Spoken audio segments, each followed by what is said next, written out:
Welcome to Urology Unplugged.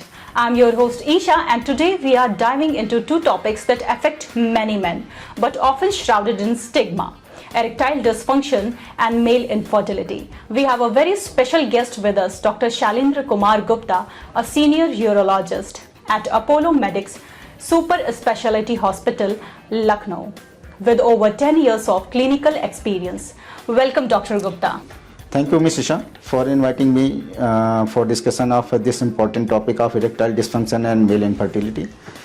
ये बहुत ही common problem है हमारी पॉपुलेशन में, लेकिन लोग शर्म के कारण, लाज के कारण इस प्रॉब्लम को डिस्कस नहीं करते, ना तो अपने डॉक्टर से ना आपस में।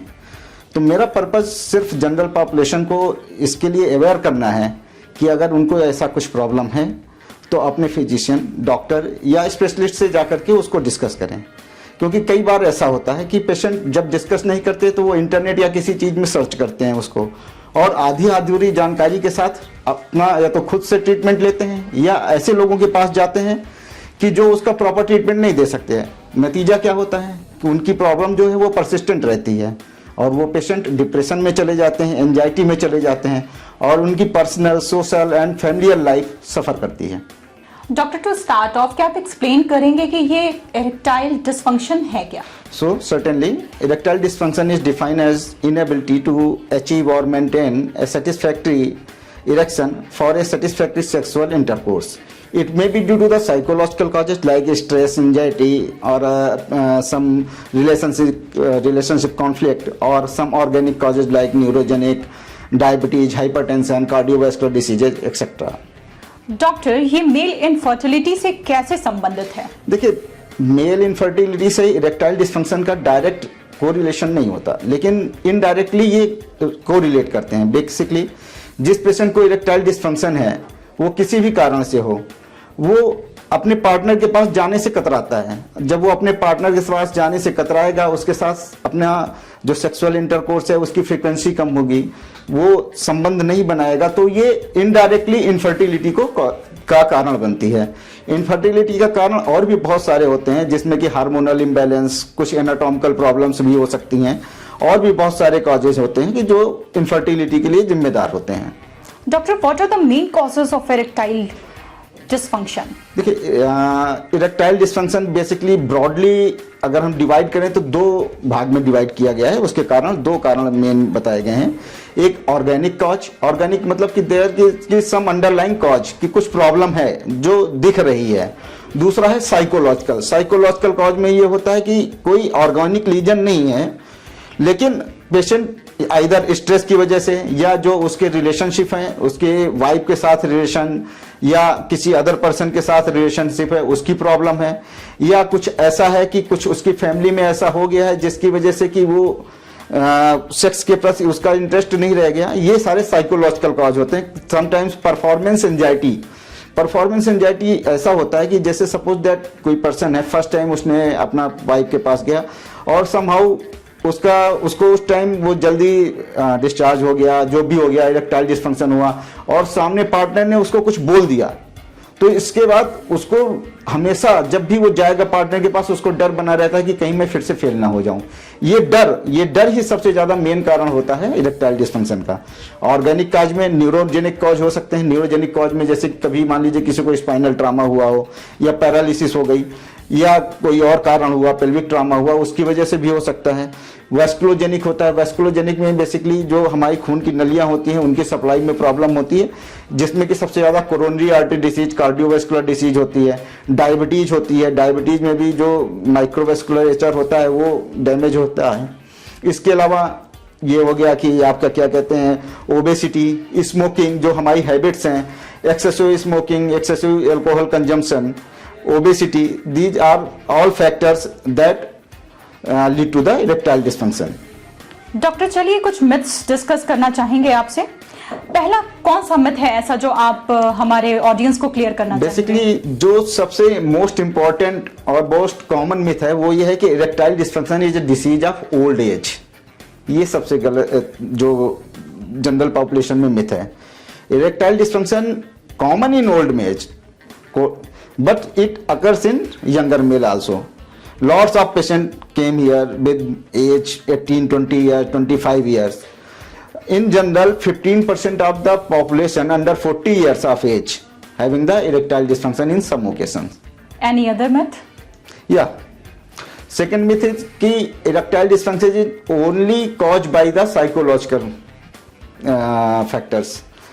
This is also a common myth, but behind psychological factors are important cause for the erectile dysfunction. Besides this, these psychological factors, as I earlier discussed, diabetes, cardiovascular disease, coronary artery disease, obesity, smoking, excessive alcohol consumption, some hormonal imbalance are also causes the erectile dysfunction. They are also responsible for they are also responsible for the erectile dysfunction. Okay doctor, erectile dysfunction कैसे diagnose किया जा सकता है? Basically erectile dysfunction क्या कोई भी बीमारी हो उसके डायग्नोज करने का 3 ही कॉमन चीज होती हैं. एक तो general thorough physical thorough history of the patient, कि पेशेंट की detailed history, comprehensive history. Second examination. Third investigation. So basically जब इरेक्टाइल डिसफंक्शन किसी को होता है तो उसमें पेशेंट की पर्सनल हिस्ट्री, उसकी सेक्सुअल हिस्ट्री, साइकोलॉजिकल हिस्ट्री, ये सारा कुछ लिया जाता है. उसके हिसाब से कुछ स्कोरिंग सिस्टम्स होते हैं, स्कोरिंग की जाती है. सेकंड फिर होता है इसके बाद एग्जामिनेशन. एग्जामिनेशन में पेशेंट का जो प्राइवेट एरिया है उसका examine, general examination, blood pressure, sugar, ये सारा कुछ एग्जामिन किया जाता है. और इन्वेस्टिगेशन में जो कॉमन इन्वेस्टिगेशंस होते हैं वो बेसिकली इसमें ऐसा रहता है कि सम हार्मोनल इन्वेस्टिगेशंस की जरूरत पड़ सकती है. पेशेंट को रूल आउट करना है कि वो डायबिटीज़ तो नहीं है. डायबिटीज़ के जनरल कुछ इवेल्युएशन होते हैं. और जो इम्पोर्टेंट होता है वो होता है penile Doppler, ultrasound of the penis, वो इम्पोर्टेंट होता है इसमें. डॉक्टर, क्या ट्रीटमेंट ऑप्शंस उपलब्ध हैं इसके लिए?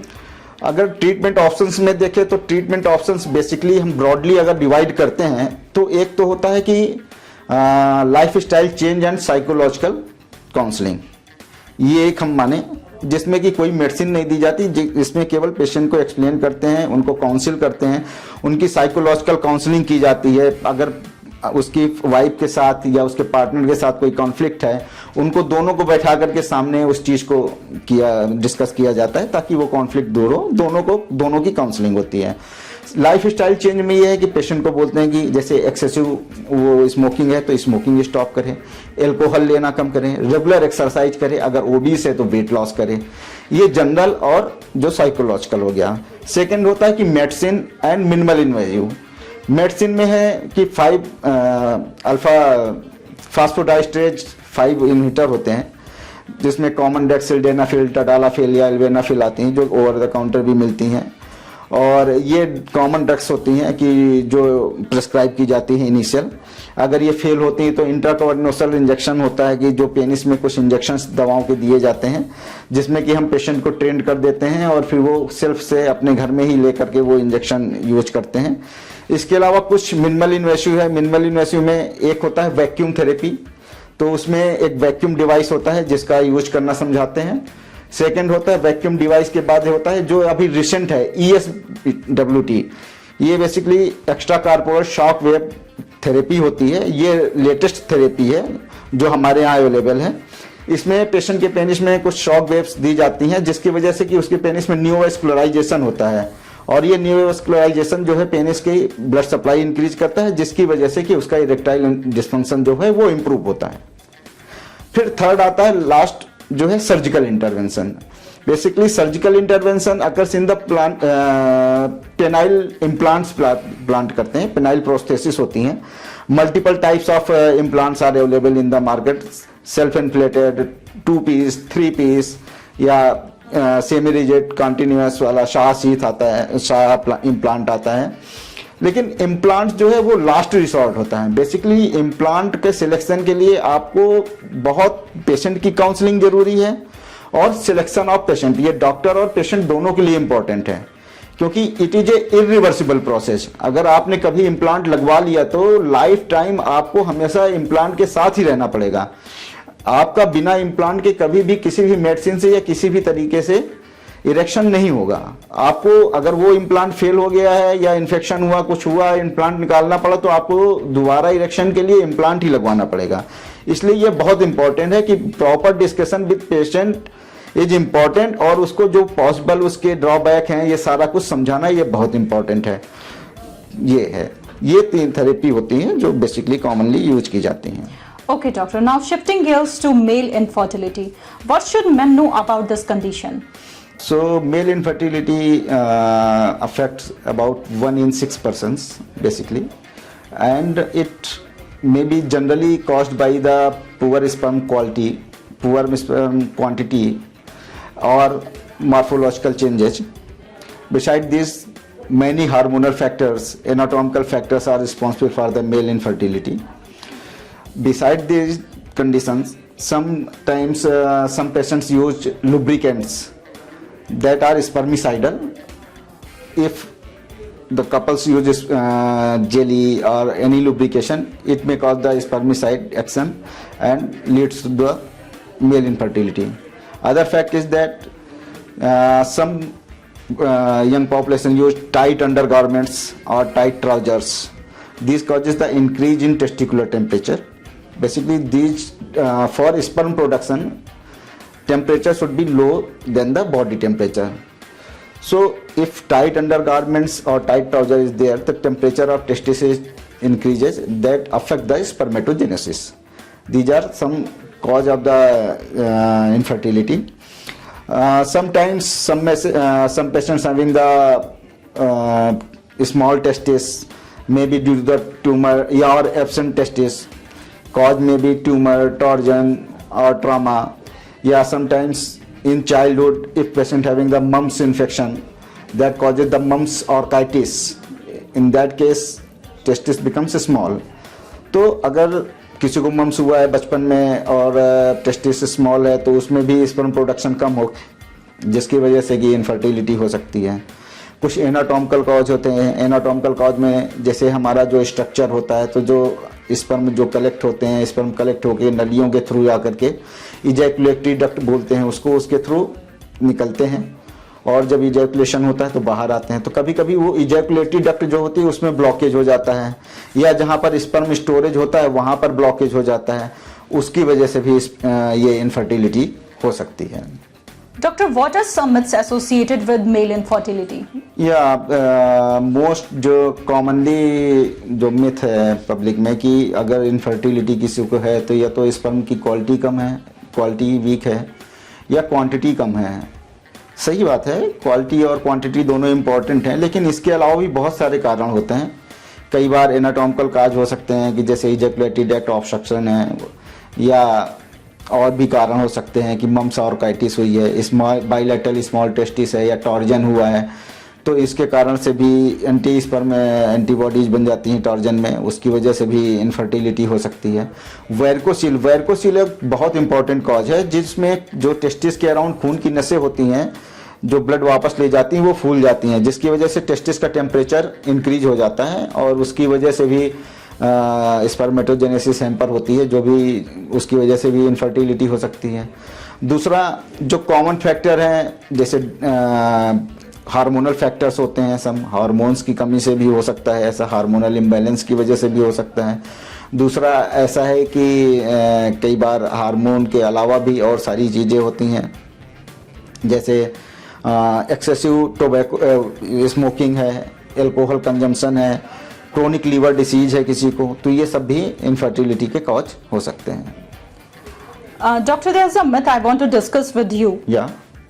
Erectile dysfunction only affects older men. Yeah, as I earlier discussed, it is common in older age, but near about 15% of the population under 40 years of age having the erectile dysfunction in some occasions.